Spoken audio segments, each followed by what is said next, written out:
نوجوانوں سے میں مخاطب ہوں، بریلویوں سے میں مخاطب ہوں، ایک بات میری ذہن نشین فرما لیں، بہت توجہ کے ساتھ سماعت فرما لیں۔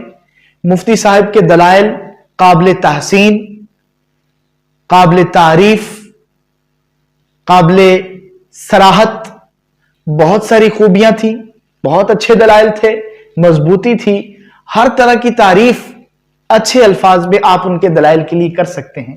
لیکن ایک بات یاد رکھیں، جہاں ان کے دلائل قابل تائید ہیں، جہاں ان کے دلائل قابل تعریف ہیں، جہاں ان کے دلائل قابل سراحت ہیں، جہاں ان کے دلائل قابل ستائش ہیں، وہاں ان کی اپنی ذات قابل تقلید نہیں ہے۔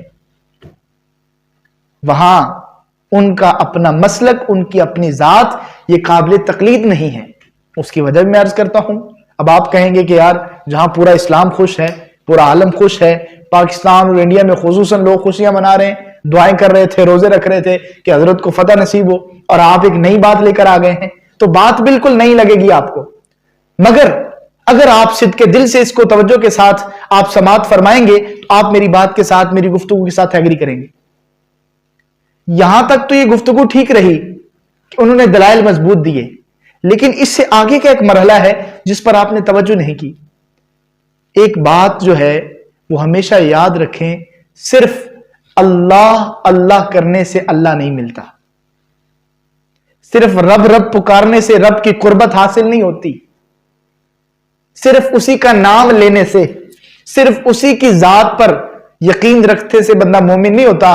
لا الہ الا اللہ زبان سے بندے نے کہہ لیا تو بندہ ایمان والا کامل نہیں ہو سکتا اس وقت تک جب تک محمد الرسول اللہ نے کہہ لیتا۔ مفتی صاحب نے، شمائل صاحب نے بہت اچھے دلائل دیے، لیکن ان کے ذاتی نظریات ذات مصطفیٰ صلی اللہ علیہ وآلہ وسلم کے لیے درست نہیں ہیں۔ حضور کی ذات کے بارے میں ان کے وہ عقائد مکمل نہیں ہیں جو عقائد مسلک حق اہل سنت کے ہیں، وہ عقائد پورے نہیں ہیں۔ میں نے پھر ایک بار دہرا دوں جو پہلے بھی میں نے عرض کیا کہ آپ کے دلائل قابل تعریف بھی ہیں، قابل تحسین بھی ہیں، قابل تائید بھی ہیں، لیکن آپ کی ذات، مفتی شمائل ندوی کی خود ذات یہ قابل تقلید نہیں ہے، کیونکہ اللہ کے بارے میں تو آپ کے عقائد آپ نے واضح دیکھ لیے، ٹھیک ہیں، لیکن رسول اللہ کی ذات کے بارے میں وہ عقائد نہیں ہیں جو عقائد میرے اعلیٰ حضرت کے ہیں، جو عقائد داتا علی حجویری کے ہیں، جو عقائد غوث الورا کے ہیں، جو عقائد ابو بکر صدیق کے ہیں، عمر فاروق عثمان غنی مولا علی کے ہیں۔ صحابہ کے عقائد کیا ہیں؟ صحابہ تو اس طرح کا عشق کرتے ہیں کہ رسول اللہ کے مبارک بال، حضور کا لعاب دہن، حضور کے وضو کا بچا ہوا پانی، اس کو بھی اپنے لیے تبرک اور برکت کی جگہ، برکت کا سبب سمجھتے ہیں۔ لیکن شمائل ندوی صاحب کے ذاتی عقائد رسول اللہ کی ذات کے بارے میں یہ درست نہیں ہے 100%۔ یہ بات میری یاد رکھیں۔ اس لیے جہاں تک ان کے دلائل کی بات ہے، سبحان اللہ، مرحبا، ماشاء اللہ، لیکن اگر کوئی یہ کہے کہ ہم اب جی بریلویت میں ایسے لوگ موجود نہیں اور ہم اس طرف جا رہے ہیں، تو یہ آپ کی بھول ہے۔ آپ نے اس جیتی جاگتی دنیا کے اندر پھر دیکھا ہی کیا؟ اگر بریلویت کے علماء نہیں دیکھے، اگر اہل سنت کے مفتیان اکرام نہیں دیکھے، اگر آپ نے اہل سنت کے بڑے بڑے علماء اور مفتیان اکرام کی زیارات نہیں کی اور ان کے مناظرے نہیں دیکھے، تو پھر آپ نے کیا دیکھا؟ یہ مناظرہ تو جاوید اختر جیسے جاہل کے ساتھ تھا۔ اب کچھ لوگوں کو درد ہوگا کہ جاہل کیوں بولا؟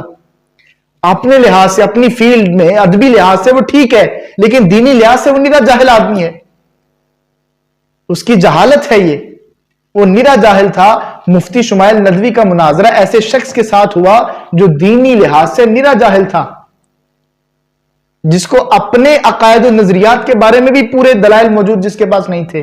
مگر ہمارے الحمدللہ بریلویوں کے، اہل سنت کے علماء نے تو بڑے بڑے ججز، پروفیسر اور بڑے بڑے لیکچرارز کے ساتھ مناظرے کیے۔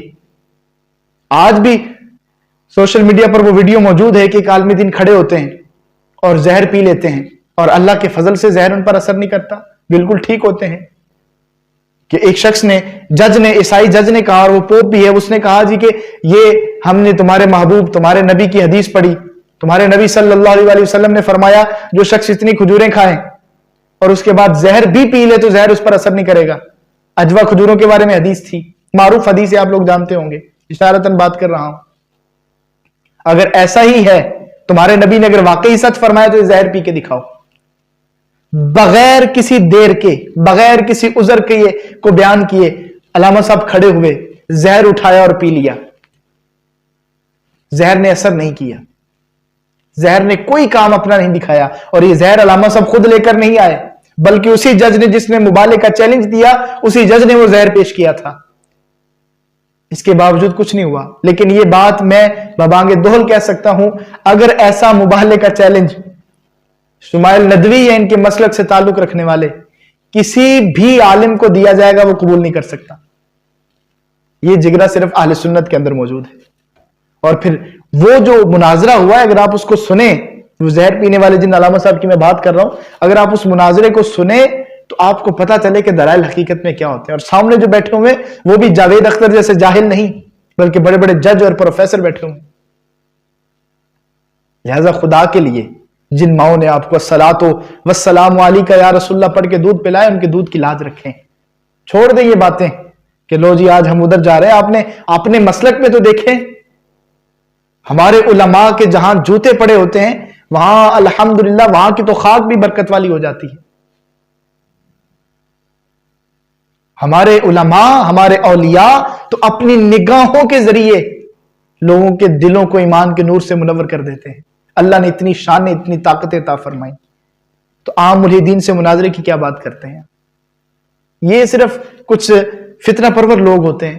تو جی بریلویوں میں بھی کوئی ایسا ہے، فلاں بابے کی کہانی، فلاں بابے کی کہانی، کبھی غوث پاک کی کرامت، کبھی داتا صاحب کی کرامت، کبھی خواجہ غریب نواز کی کرامت.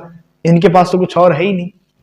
اللہ کے بندو، تم کیا جانو بریلویوں کو، تم کیا جانو اہل سنت کے بارے میں؟ اعلیٰ حضرت نے جو توحید کو بیان فرمایا اور رسالت کو جو بیان کیا ہے، اس جیسی کو توحید بیان کر سکتا ہے؟ ویسی کوئی رسالت بیان کر سکتا ہے؟ ہم الحمدللہ جہاں اللہ پر کامل یقین اور ایمان رکھتے ہیں، وہاں اللہ پاک کے تمام احکامات جو رسول اللہ کے بارے میں ہے، جو صحابہ کے بارے میں ہے، اس کے اولیاء اللہ کے بارے میں ہے، اس پر بھی عمل کرتے ہیں. سبحان اللہ. اس لیے میں دعوت فکر دوں گا اور دعوت حق دوں گا. اپنے سروں کو جھکاؤ ادب کے ساتھ، اور نگاہیں باندھ کر، اپنے ہاتھ باندھ کر نگاہیں جھکا کر اس لائن میں کھڑے ہو جاؤ جہاں داتا علی اجویری کھڑے ہیں، جہاں غوث الورا کھڑے ہیں، جہاں خواجہ غریب نواز کھڑے ہیں، مجدد الف ثانی کھڑے ہیں، جہاں بڑے بڑے اولیاء اللہ، علماء اور صحابہ کھڑے ہیں. اس لائن میں کھڑے ہو جاؤ. اور یہ سیدھی سڑک شہر شفاعت نگر کی ہے. یہ سلسلہ، یہ نسبت تمہیں رسول اللہ کے در سے لے کر اللہ پاک کے ساتھ ملا دے گی، اللہ کا قرب تمہیں دلوا دے گی. اور ہے شمائل ندوی یا کوئی بھی ان کے مسلک کا آدمی جس نے اس طرح سے رسول اللہ کی شان کو بیان کیا ہو کہ اللہ کی سرتاب قدم شان ہے یہ. اعلیٰ حضرت کہتے ہیں سر سے لے کر پاؤں تک رسول اللہ صلی اللہ علیہ وسلم، سر کے مقدس اور مبارک بالوں سے لے کر قدم مبارک کے مقدس ناخنوں تک رسول اللہ کی ساری ذات اللہ کی شان ہے، ساری شخصیت اللہ کی شان ہے. فرماتے ہیں اللہ کی سرتاب قدم شان ہے یہ، انسان نہیں کوئی انسان، وہ انسان ہے یہ. قرآن ایمان بتاتا ہے انہیں. اعلیٰ حضرت کہتے ہیں کہ قرآن کہتا ہے رسول اللہ کی ذات ایمان ہے، قرآن ایمان بتاتا ہے انہیں، اور ایمان یہ کہتا ہے میری جان ہے یہ. ایمان کہتا ہے رسول اللہ میری جان ہے. سبحان اللہ. جان ہے یہ جہان کی، جان ہے تو جہان ہے.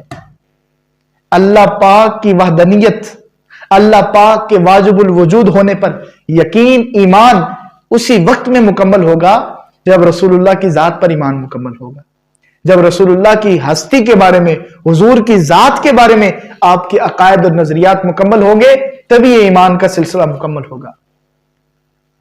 لا الہ الا اللہ محمد رسول اللہ، اللہ کے سوا کوئی معبود نہیں ہے، اور رسول اللہ صلی اللہ علیہ وآلہ وسلم ہمارے پیارے آقا ہیں. جب تک یہ دونوں ہستیوں پر مکمل طریقے سے ایمان نہیں لایا جائے گا، تب تک کامل ایمان والے نہیں ہو سکتے. تو جہاں اللہ کی وحدانیت، اللہ کا وجود ایمان کے لیے ضروری ہے ماننا،